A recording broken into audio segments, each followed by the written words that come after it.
भूमंडलीकरण के दौर में आप व्यापार को नहीं रोक सकते, क्योंकि एक देश कोई अपनी आवश्यकता की सभी चीज़ों का उत्पादन नहीं कर सकता है, उसे दूसरे देशों की आवश्यकता पड़ती है। मान लीजिए हम चावल या गेहूं ज़्यादा उगाते हैं, लेकिन हमको अन्य चीज़ें जैसे पेट्रोलियम चाहिए गाड़ी चलाने के लिए, तो हमारे यहाँ नहीं होता है, कम होता है, तो हम बाहर से मंगाते हैं। ऐसे में हम किसी देश पर टैरिफ नहीं लगा सकते, क्योंकि उसकी वस्तु हमारे देश में महंगी हो जाएगी। मान लीजिए अमेरिका बहुत सी चीज़ों का उत्पादन करता है, लेकिन कुछ चीज़ों का नहीं करता है। जैसे मान लीजिए वो चीनी का उत्पादन कम करता है अमेरिका, तो उसको चीनी मंगाना है भारत से, तो भारत पर टैरिफ नहीं लगा सकता। यदि टैरिफ लगाएगा तो अमेरिकी लोगों को चीनी महंगा मिलेगी, और ट्रंप शासन ने इस समय यही किया है। तो ग्लोबलाइजेशन के दौर में, भूमंडलीकरण के दौर में आप ट्रेड नहीं रोक सकते हैं, वस्तुओं का आवागमन नहीं रोक सकते हैं, क्योंकि आप वस्तुओं के प्रवाह को रोक देंगे तो आयात निर्यात बाधित हो जाएगा और लोगों को ज़रूरत की चीज़ें नहीं मिलेंगी, जिससे आपके देश में महंगाई बढ़ जाएगी और लोग खरीदारी नहीं कर पाएंगे, क्योंकि वस्तुएं महंगी हो गई हैं। कोई भी चीज़ बाज़ार में अगर कम होगी तो उसका दाम अपने आप बढ़ जाएगा। तो अमेरिका में अगर चीनी की कमी हो जाएगी तो चीनी का दाम अमेरिका में बढ़ जाएगा, तो वहाँ जो चीनी के उपभोक्ता हैं वह इसको नहीं खरीद पाएंगे या इसका विरोध करेंगे, तो शासन के विरुद्ध प्रदर्शन होगा। जैसे ट्रंप के शासन के विरुद्ध कई जगह अमेरिका में प्रदर्शन देखने को मिला। यदि आप रूस को रोकना चाहते हैं तो उसका टैरिफ एक जरिया नहीं हो सकता। आप रूस से बातचीत करिए सीधे कि या देखिए आप यूक्रेन पे हमला मत करो, आप उससे शांति वार्ता करो, तो रूस कहेगा ना क्यों हम आक्रमण किए हैं। रूस कारण बताएगा ना। आखिर रूस किसी ने कारण से यूक्रेन पर हमला किया है, कोई कारण होगा, तो उन कारणों को जानिए। कारण ये है कि रूस को लगा कि यूक्रेन अब जा रहा है यूरोप के पक्ष में और नाटो के पक्ष में, तो इसीलिए रूस ने यूक्रेन पर हमला कर दिया कि तुम मत जाओ इसके पक्ष में, तुम हमारे बॉर्डर के पास हो। स्वाभाविक है, यदि तुम दोनों पड़ोसी हो, बॉर्डर का साझा करते हो, क्या जरूरत है नाटो में मिलने की। यदि नाटो में मिल भी रहा है तो क्या जरूरत है रूस की उस पर आक्रमण करने की। अमेरिका को ये विश्वास दिलाया रूस को कि देखिए भाई, अगर यूक्रेन हमारे समूह में आ रहा है तो ये आपके खिलाफ नहीं है। लेकिन रूस ने इसको अपने खिलाफ ले लिया कि यूक्रेन अब हमारे खिलाफ चला जाएगा नाटो में, क्योंकि ये माना जाता है कि नाटो का गठन रूस के खिलाफ ही हुआ है। नाटो एक सैनिक संगठन है जिसमें 32 देश शामिल है। तो यदि आपको रूस यूक्रेन युद्ध रुकवाना है तो टैरिफ मत लगाइए। टैरिफ लगाएंगे तो और देश भी नाराज हो जाएंगे। जैसे भारत नाराज हो गया, ब्राजील आपसे नाराज हो गया, क्योंकि आपने 50% टैरिफ लगा दिया। तो भूमंडलीकरण के दौर में आप टैरिफ नहीं लगा सकते। टैरिफ लगाने से वस्तुओं का प्रवाह रुक जाता है। अब भारत से जो वस्तुएं अमेरिका जाती थी वो नहीं जा पा रही हैं। अमेरिका भारत का सबसे बड़ा साझेदार है, तो अब तो साझेदारी घट गई और विश्वास भी घट गया। और ये चीज़ हमको देखने को मिली है शंघाई कोऑपरेशन ऑर्गेनाइजेशन की बैठक में चीन में जो हुई है, कि जब भारत ने पहली बार चीन से बात की है और 7 वर्षों में हमारे प्रधानमंत्री पहली बार चीन की यात्रा गए हैं। तो ये चीज़ आप भूमंडलीकरण के दौर में आप टैरिफ नहीं इम्पोज कर सकते किसी देश पर।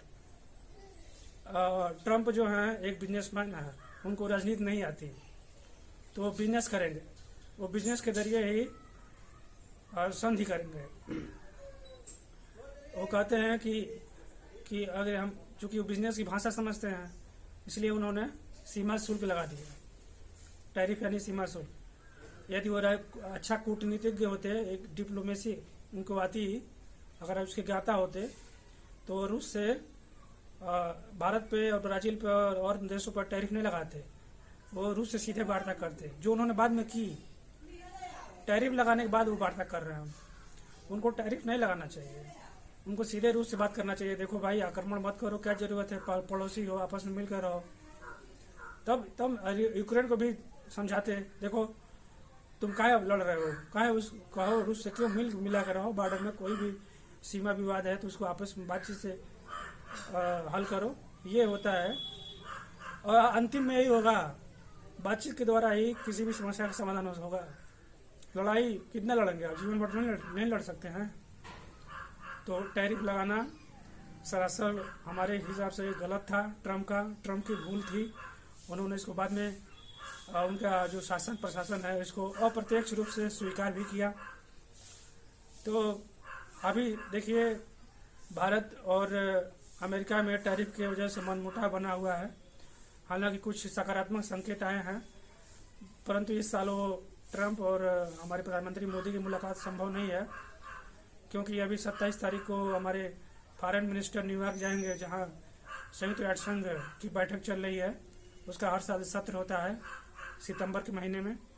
तो 27 सितंबर हर देश अपना उसमें स्पीच देगा। तो स्पीच मतलब जो इस साल एक साल में जो मुद्दे हैं, महत्वपूर्ण मुद्दे विश्व लेवल पर, उसके बारे में चर्चा होती है। उसमें हर देश अपना राय रखता है।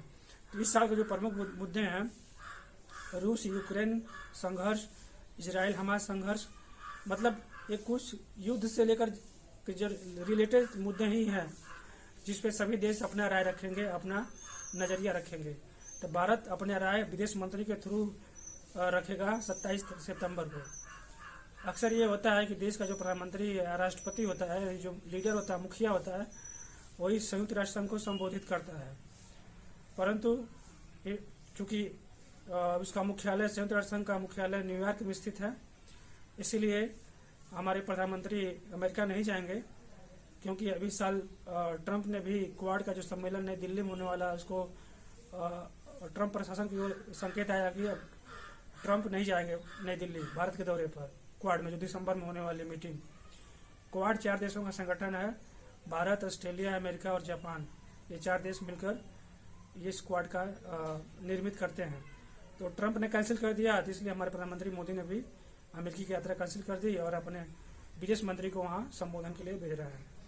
तो ट्रंप जो है एक बिजनेसमैन है, बिजनेसमैन की तरह सोचते हैं, उनको कूटनीति नहीं आती। देखिए, उनकी टैरिफ वजह से वस्तुओं का प्रवाह रुक गया, अमेरिका में विरोध प्रदर्शन होने लगा, कई देशों की अर्थव्यवस्था पर नकारात्मक, जो व्यापार पर आधारित अर्थव्यवस्थाएं थी उन पर नकारात्मक असर पड़ा, जैसे जापान की अर्थव्यवस्था पर। वहाँ के प्रधानमंत्री इशिबा ने इस्तीफा दे दिया और वो काफ़ी कोशिश किया उन्होंने कि जो जापान पर टैरिफ उन्होंने लगाया है ट्रंप ने, तो उसको कम किया जाए। हालांकि वो कम भी हुआ, 25% से ये घटाकर 15% हो गया, लेकिन काफ़ी देर हो गई। आखिरकार उनके प्रधानमंत्री इशिबा को इस्तीफा देना पड़ा। इस प्रकार से टैरिफ, ट्रंप की जो टैरिफ थी वो उसने वस्तुओं के प्रभाव को, पूरे विश्व में प्रवाह को रोक दिया। और तो ये टैरिफ, तो इस प्रकार से भूमंडलीकरण के दौर में आप इस व्यापार को बाधित नहीं कर सकते हैं। ये मेरा अपना नज़रिया है। क्या है नज़रिया? यही तो अर्थशास्त्र कहता है कि आप टैरिफ के द्वारा व्यापार को नहीं रोक सकते हैं। किसी भी समस्या को समाधान के लिए आपको कूटनीतिक बातचीत अपनानी पड़ती है, बातचीत का जरिया अपनाना पड़ता है।